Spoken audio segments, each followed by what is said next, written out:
Hello everybody, कैसे आप सभी। स्वागत करती हूँ आपका फिर से एक नई वीडियो में। आज हम करेंगे अकाउंटिंग फॉर शेयर कैपिटल, जो हमारा चैप्टर है इश्यू ऑफ शेयर्स, उसके रिगार्डिंग हम वेरी शॉर्ट क्वेश्चन आंसर करेंगे आज की क्लास के अंदर। तो चलिए स्टार्ट करते हैं हमारी video. What is meant bye share, share क्या होता है। तो बेटा, a share means an individual part of capital of a company. Share may be defined as one of the units into which the capital of the company is divided. देखिए बेटा, एक company की capital क्या होती है, एक lump sum payment होती है, इकट्ठी पेमेंट होती है, और उसको क्या कर दिया जाता है, बहुत सारे टुकड़ों में क्या कर दिया जाता है, डिवाइड कर दिया जाता है। और जो उसका जो सबसे छोटा पार्ट होता है कैपिटल का, तो उसी को हम क्या बोलते हैं, उस पार्ट को हम एक शेयर बोलते हैं। देखिए, मान लीजिए किसी कंपनी की कैपिटल है 10 लाख रुपए है, क्या है 10 लाख रुपए। इसको मान लीजिए डिवाइड कर देती है कंपनी 10,000 शेयर में। 10,000 शेयर को कितने में कर देगी, 100 रुपये का एक शेयर। तो कितनी कैपिटल हो जाएगी हमारी, 10 लाख कैपिटल हो जाएगी। तो बेटा, जो 100 रुपये का जो एक शेयर है, 100 रुपये का जो एक शेयर है, वो ही कंपनी का क्या हो जाएगा, शेयर हो जाएगा। इसकी सबसे छोटी इकाई क्या है, 100 रुपये का एक शेयर है। तो उसी को हम क्या बोलेंगे, शेयर बोलते हैं। यानी कि कैपिटल की जो सबसे छोटी इकाई होती है, उसी को हम क्या बोलते हैं, शेयर बोलते हैं। What are the 2 types of shares a company can issue. Company कौन कौन से शेयर इशू करती है, equity share and preference share. Next question, what are preference shares. तो बेटे, प्रेफरेंस शेयर आपको पता है वो शेयर होती है जिसको मेनली 2 राइट्स गिवन होते हैं। कौन कौन से, देखिए, a preference share is one which enjoy some preferential right over equity shares. A preference share enjoy following preferential right in all the cases: right to receive dividend at a fixed rate, right to return of capital on the winding up of the company.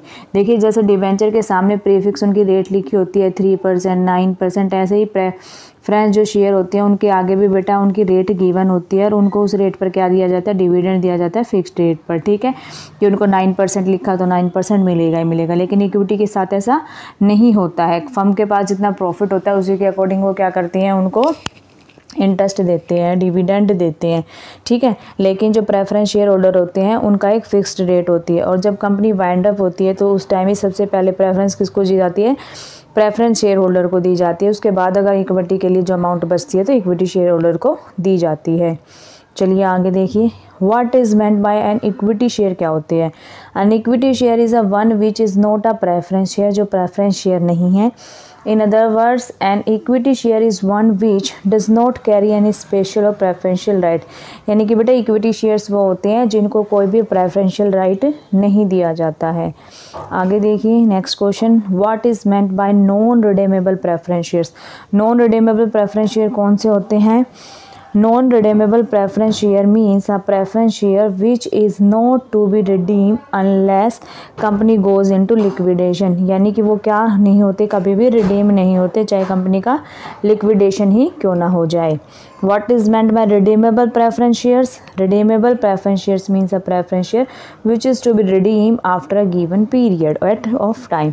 यानी कि इनका एक time period decide कर दिया जाता है, उस time period के बाद ये क्या कर दिए जाते हैं, रिडीम कर दिए जाते हैं। रिडीम का मतलब है बेटा कि उनकी पेमेंट कर दी जाती है।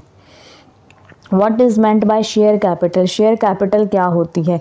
Share capital is the amount of a capital राइज्ड bye the company through issue of share. Issue को शेयर को इशू करने से जो कंपनी के पास अमाउंट आती है, जो कैपिटल आती है, उसी को हम क्या बोलते हैं, शेयर कैपिटल बोलते हैं। What is meant by authorized capital of a company। authorized capital क्या होती है। authorized capital of a company means the maximum amount of company which is company can raise during its lifetime। तो देखिए बेटा, authorized capital वो होती है जो कंपनी अपनी पूरी लाइफ टाइम में क्या कर सकती है, इशू कर सकती है। मान लीजिए कंपनी की authorized capital है 10 लाख रुपए। कितनी है, 10 लाख रुपए है। तो कंपनी इससे ज़्यादा कभी भी शेयर इशू नहीं कर सकती है। What is meant by unissued capital। Sorry, एक क्वेश्चन रह गया बेटा, question 9। What is meant by issued capital of a company. तो issued capital of a company means the part of the authorised capital which is offer to the public for subscription. जो public के लिए subscription के लिए offer की जाती है, in cash as well as allotted for consideration other than cash. यानी कि इशूड कैपिटल वो होती है जो मार्केट में जो एक्चुअल में इशू की जाती है सब्सक्रिप्शन के लिए, उसी को क्या बोलते हैं, हम इशू कैपिटल बोलते हैं।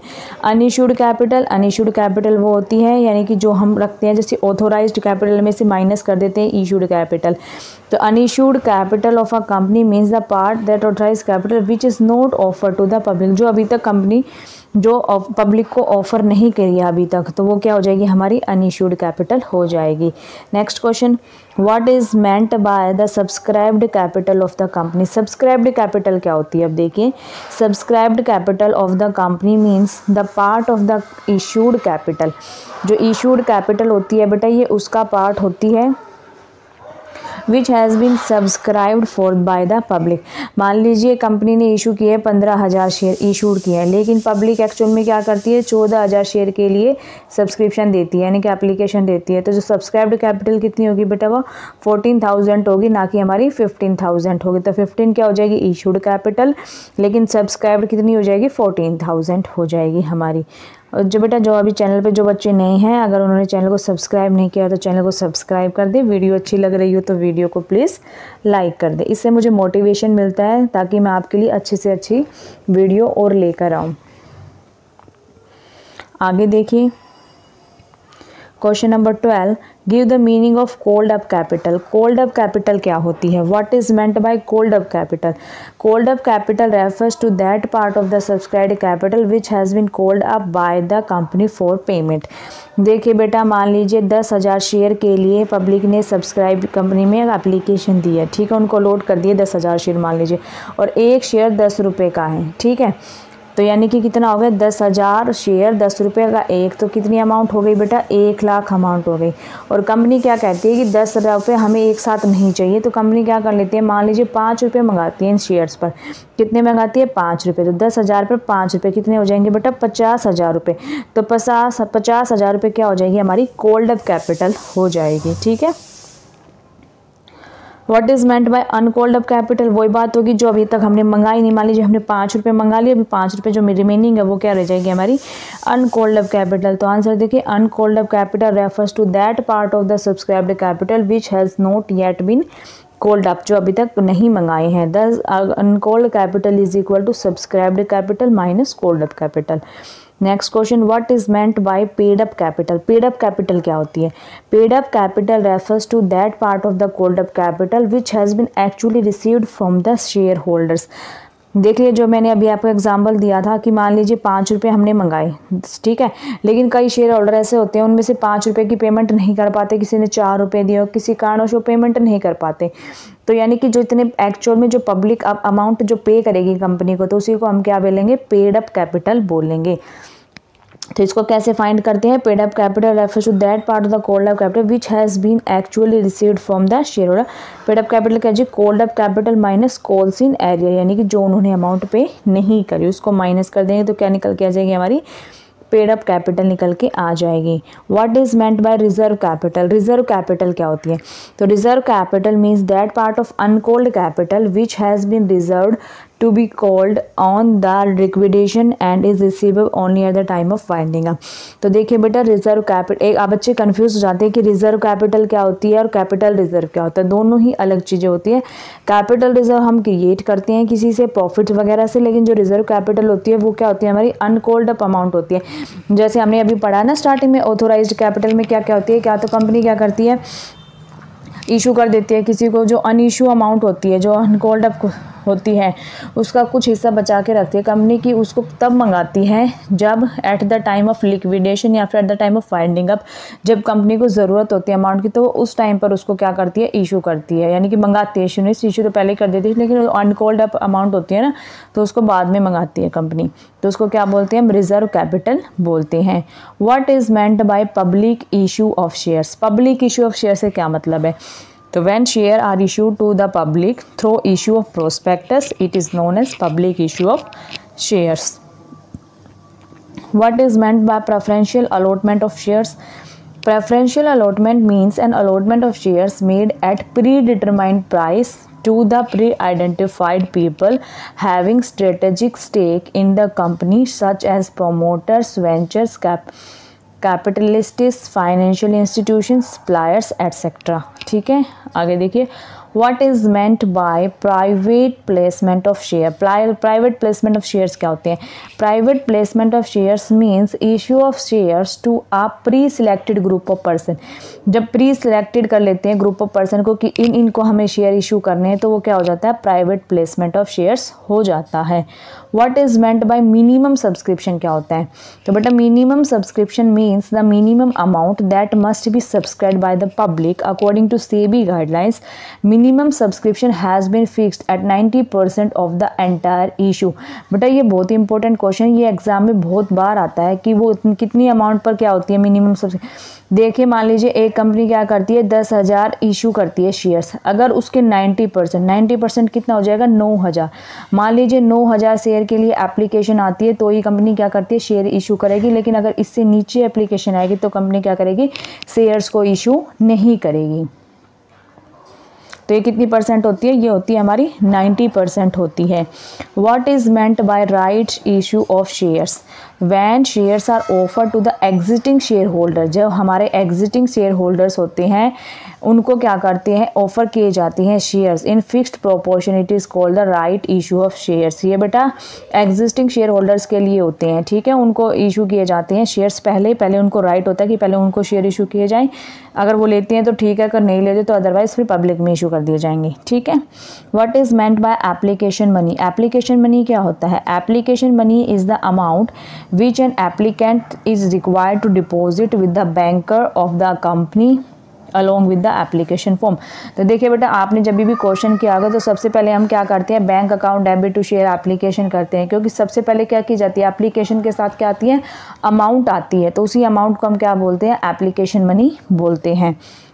What is meant by share allotment? Share allotment is a process of accepting the offer of the applicants for the purchase of shares. After allotment, share applicants become shareholder of the company. Share allotment क्या होते हैं? मान लीजिए पहले company ने हमारे पास application भेजी और उसके साथ अमाउंट भी आ गई, लेकिन हो सकता है कई बार ओवर सब्सक्रिप्शन ऑफ शेयर्स हो जाते हैं तो किसी के शेयर रिजेक्ट कर दिए जाते हैं। लेकिन जिनको शेयर अलॉट कर दिए जाते हैं, इसका मतलब क्या हो जाता है, जब शेयर अलॉट कर दिए जाते हैं तो कंपनी के क्या बन जाते हैं बेटा, शेयर होल्डर बन जाते हैं। What is meant by calls on share? Calls on shares क्या होती है? When whole of the amount of shares is not paid an application and allotment, जब application और allotment पर अमाउंट पूरी नहीं आती है तो जो the unpaid balance होगा is demanded by the company in installment which are known as calls on shares। ठीक है, ये आप आराम से कर सकते हो क्योंकि आपने प्रैक्टिकल क्वेश्चन में ये सारी चीज़ें कर रखी हैं। What is under subscription? Under subscription क्या होता है? When the number of shares applied for is less than the number of shares offered for issue, it is known as under subscription। यानी कि मान लीजिए इशू किया 15,000, पब्लिक ने subscribe किए 14,000, तो कम किए ना, तो उसको क्या बोलते हैं हम, अंडर सब्सक्रिप्शन बोलते हैं। ऐसे इसका अपोजिट क्या हो जाएगा बेटा, ओवर सब्सक्रिप्शन हो जाएगा, जब कंपनी ज़्यादा के लिए अप्लाई करे। तो और सब्सक्रिप्शन देखिए, when the number of the shares applied for is more than, ये था लेस देन, ये क्या है, more than the number of shares offered for issue, it is known as over subscription. ठीक है बेटा, आगे देखिए, you are director of Jalaj auto limited. Jalaj auto limited has invited application for 1 lakh equity shares of ₹10 each. 1 lakh के लिए इन्होंने issue किया application वर्सिड for 1,75,000, 1,75,000 के लिए। अब एप्लीकेशन आ गई 1 लाख इशू, 1 लाख के लिए इशू किया था, एप्लीकेशन आ गई 1,75,000। Name the kind of subscription, तो अब ये कौन सा सब्सक्रिप्शन हो जाएगा, ओवर सब्सक्रिप्शन हो जाएगा। अगर यहाँ पे ओनली 75,000 लिखा होता तो अंडर सब्सक्रिप्शन हो जाता, लेकिन अब क्या हो जाएगा, ओवर सब्सक्रिप्शन हो जाएगा। ठीक है बेटा, अभी देखिए इसमें बहुत सारे क्वेश्चन रहते हैं हमारे, ये सारे क्वेश्चन करेंगे हम कल की क्लास में, आज करेंगे तो वीडियो काफ़ी लंबी हो जाएगी। ठीक है बेटा, 26 के क्वेश्चन हमने कर लिए हैं। एक बार फिर से, अगर आपको वीडियो अच्छी लगी हो तो वीडियो को लाइक करना, चैनल पे नए हो, चैनल को अभी तक सब्सक्राइब नहीं किया है तो चैनल को ज़रूर सब्सक्राइब करना। मिलते हैं नेक्स्ट वीडियो में।